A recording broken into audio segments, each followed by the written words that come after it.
Good morning, dear students. We are reading the third lesson of Hornbill, Discovering Tut or Tut. The saga continues, written by A.R. Williams.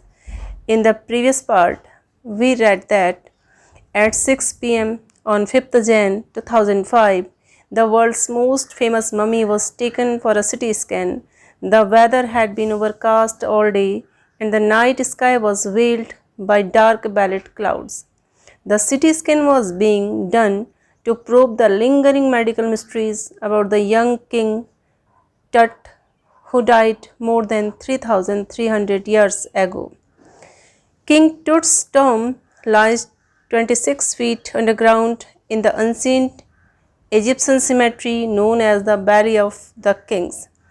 Tourists from around the world gazed at the murals on the walls of the burial chamber and peered at the gilded face of the center coffin lid. Now, we will start the next part of this lesson. The mummy is in very bad condition because of what Carter did in the 1920s. Mummy की जो condition है वो बहुत बुरी है. Mummy of king टुट is not in a good condition. Its condition is very bad. Because of what Carter did in the 1920s. ऐसा इसलिए हुआ क्योंकि ममी के साथ, किंग टुट की ममी के साथ कार्टर ने 1920 में जो किया उसकी वजह से आज ममी की बुरी स्थिति है. सेट जही हवास, ये बात किसने कही? जही हवास ने कही. Who is Zahi Hawass? Zahi Hawass is secretary general of Egypt's supreme council of antiquities. Zahi Hawass Egypt के सुप्रीम काउंसिल ऑफ एंटिक्विटीज़ के सेक्रेटरी जनरल हैं. उन्होंने कहा कि किंग टुट की ममी की स्थिति बहुत बुरी है. As he leaned over the body for a long first look, जैसे ही वह किंग टुट की बॉडी को देखने के लिए थोड़ा नीचे झुके तो उन्होंने बोला कि इस ममी की तो बुरी स्थिति है. Quarter, Howard Carter. कार्टर जिनका पूरा नाम हॉवर्ड कार्टर है, that is was the British archaeologist. ये कौन है? ये एक ब्रिटिश आर्कियोलॉजिस्ट हैं who in 1922 discovered Tut's tomb after years of futile searching. बरसों के फ्यूटाइल सर्चिंग के बाद, बरसों के निरर्थक खोज के बाद 1922 में हॉवर्ड कार्टर ने किंग टुट की ममी को खोजा था. इट्स कंटेंट्स, इसके जो कंटेंट्स थे, इसकी जो सामग्रियां थी, दो हेस्टली रेंसेड इन एंटिक्विटीज, जबकि उनको जल्दी जल्दी में सब ले लिया गया था, वर सरप्राइजिंगली कंप्लीट. वो सारे कंटेंट बड़े आश्चर्यजनक रूप से कंप्लीट थे. They remain the richest royal collection ever found and have become part of the Feroz legend.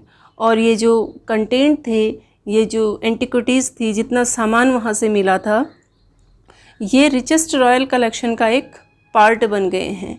Have become part of the Feroz legend, और ये सामग्री अब फेरो की कथा का एक हिस्सा बन गए हैं.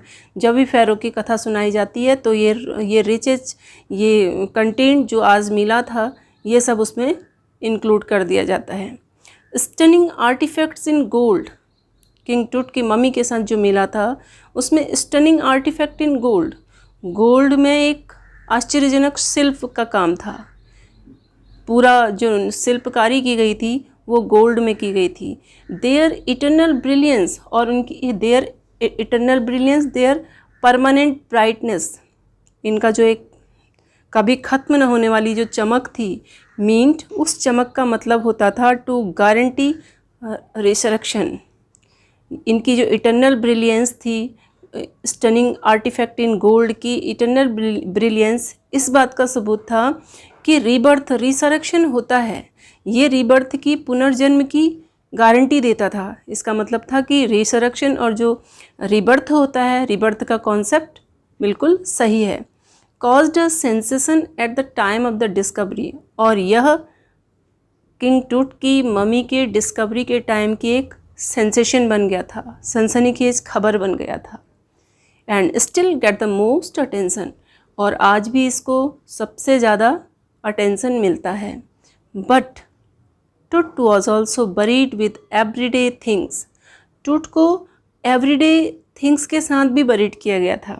रोज़मर्रा के जीवन में काम आने वाली जो चीज़ें होती थी उनके साथ उनको दफनाया गया था। He would want in the afterlife, जिन चीज़ों की ज़रूरत उनको आफ्टर लाइफ पड़ती, क्योंकि वो लोग पुनर्जन्म में विश्वास करते थे, आफ्टर लाइफ में विश्वास करते थे, तो बहुत सारी एवरीडे थिंग्स को वो बरियल सेरेमनी में डाल देते थे। तो उनका जो आफ्टर लाइफ का जो सामान था उसमें board games, a bronze razor, linen undergarments, cases of food and wine, इतनी सारी चीज़ों के साथ किंग टूट को दफनाया गया था। After months of carefully recording the pharaoh's funerary treasures, pharaoh के फनररी ट्रेजर्स की महीनों केयरफुली रिकॉर्डिंग करने के बाद, फनररी ट्रेजर्स मीन्स अंतिम संस्कार में काम आने वाली जितनी भी सामग्री होती है उनकी बहुत सारे दिन लगा के केयरफुली रिकॉर्डिंग करने के बाद Carter began investigating his 3 nested coffins. Carter ने उनके 3 नेस्टेड कॉफिन्स को जांच करना शुरू कर दिया। 3 कॉफिन्स वहाँ पे और थे। ओपनिंग द फर्स्ट, जब उन्होंने पहला कॉफिन खोला, ही फाउंड अ श्राउड, उनको एक श्राउड मिला, कफन मिला, adorned with garlands of willow and olive leaves, जो श्राउड विलो और ऑलिव लीव्स की माला से सजा हुआ था। वाइल्ड सलेरी थी उसमें, लोटस पेटल्स थे एंड कॉर्नफ्लावर्स थे। The faded evidence of a burial in March और अप्रैल, इतनी सारी चीज़ों को देख के, willow, olive leaves, wild celery, lotus petals and cornflowers, ये सारी चीज़ों को देख के एक फेडेड एविडेंस मिला, एक धुंधली सी प्रमाणिकता मिली कि ये जो किंग टूट की डेड बॉडी है, इसका जो बरियल टाइम था वो मार्च और अप्रैल में था, क्योंकि ये सारी चीज़ें मार्च अप्रैल के महीने में खिलने वाली चीज़ें थी। When he finally reach the mummy, अंत में जब कार्टर ममी के पास पहुँचे, दो ही रेन इनटू ट्रबल, तब उनको थोड़ी समस्या हो गई। द रिचुअल रेजिन्स, जो धार्मिक अनुष्ठान में काम आने वाला जो रेजिन्स था, had hardened cementing to the bottom of his solid gold coffin. ये रिचुअल में यूज होने वाला रेजिन्स ने किंग टूट की बॉडी को उनके सॉलिड गोल्ड कॉफिन के नीचे बिल्कुल चिपका दिया था, सीमेंट कर दिया था। ऐसा लग रहा था कि किंग टूट की बॉडी अब नीचे सॉलिड गोल्ड कॉफिन से नीचे से ऊपर नहीं निकल पाएगी, वो चिपक गई थी। क्यों? क्योंकि आफ्टर डेथ उन्होंने कुछ रिचुअल्स किए थे, उस रिचुअल में बॉडी को रेजिन्स लगाया गया था, तो वो रेजिन्स अब पूरी तरीके से चिपक गया था और चिपक के बॉडी को बिल्कुल सीमेंटेड कर दिया था। No amount of legitimate force, और जब उस बॉडी को कॉफिन से अलग करने के लिए फोर्स लगाया गया, तो एक लेजिटिमेट फोर्स लगाया गया, एक प्रॉपर फोर्स लगाया गया जिससे मम्मी उठे। लेकिन क्या हुआ? No amount of legitimate force could move them. उस बॉडी को कॉफिन से किसी भी लेजिटिमेट फोर्स ने अलग नहीं किया। कार्टर रोट लेटर, कार्टर ने बाद में लिखा, what was to be done, अब क्या किया जाना था। The sun can beat down like a hammer this far south in Egypt. Far south in Egypt में सूर्य हैमर की तरह काम कर सकता है।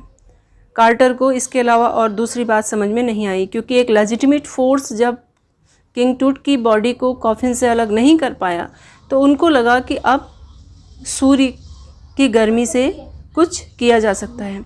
And Carter tried to use it to loosen the resins, और कार्टर ने इसका प्रयोग रेजिन्स को लूज करने के लिए किया।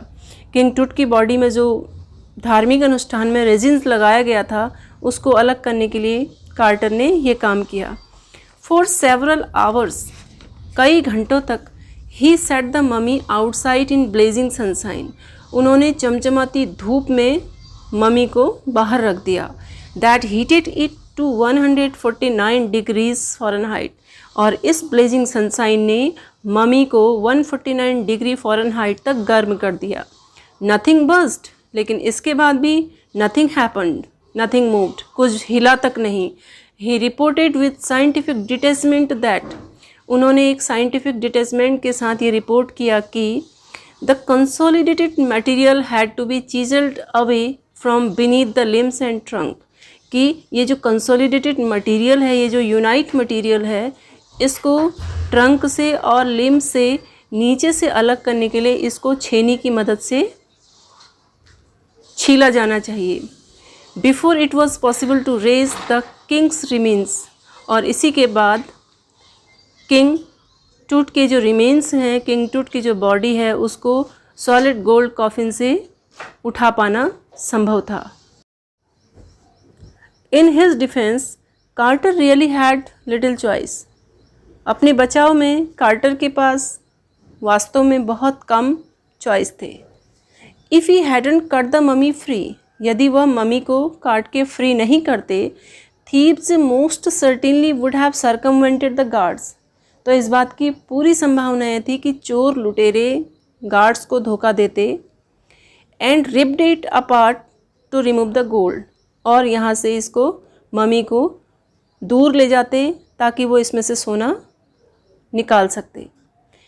इन Tut's time the royals were fabulously wealthy, Tut के टाइम में जो रॉयल्स थे, जो राज परिवार थे, वो फैबुलसली वेल्दी हुआ करते थे।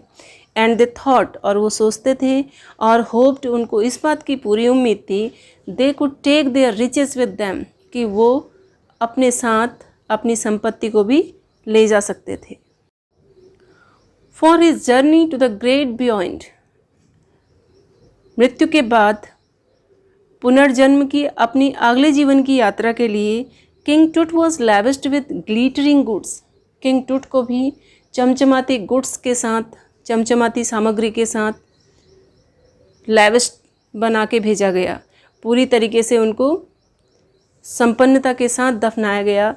उसमें precious collars, inlaid necklace and bracelets, rings, amulets and ceremonial apron, sandals, seats for his fingers and toes, and the now iconic inner coffin and mask, इतनी सारी चीज़ों के साथ लैविश्ड किया गया था किंग टूट को।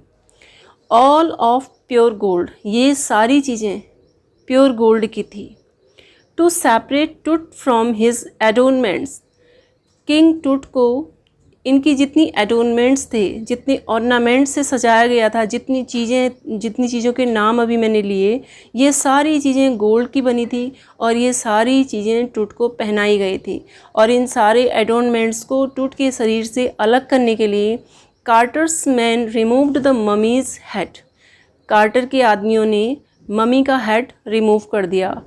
And severed nearly every major joint, और लगभग जो मेजर जॉइंट थे उनको अलग कर दिया। वंस दे हैड फिनिश्ड, एक बार जब कार्टर के आदमियों ने सारे एडोनमेंट्स को, ऑर्नामेंट्स को मेजर जॉइंट खोलने के बाद हटा लिया, फिर अब उन मेजर जॉइंट्स को लगाना भी था। They reassembled the remains on a layer of sand in a wooden box, उसके लिए उन्होंने एक वुडन बॉक्स के अंदर सैंड की लेयर बिछाई, उसके ऊपर से बॉडी के रिमेन्स को रीअसेंबल कर दिया विथ पैडिंग, और पैडिंग की मदद say that concealed the damage, जिसने शरीर में हुए डैमेज को छिपा दिया। द बेड वेयर टूट नाउ रेस्ट्स, यह वो बेड है जहाँ पर किंग टूट अब आराम करते हैं। So this is all for the second part in this video. Watch the next part in third video. Thank you.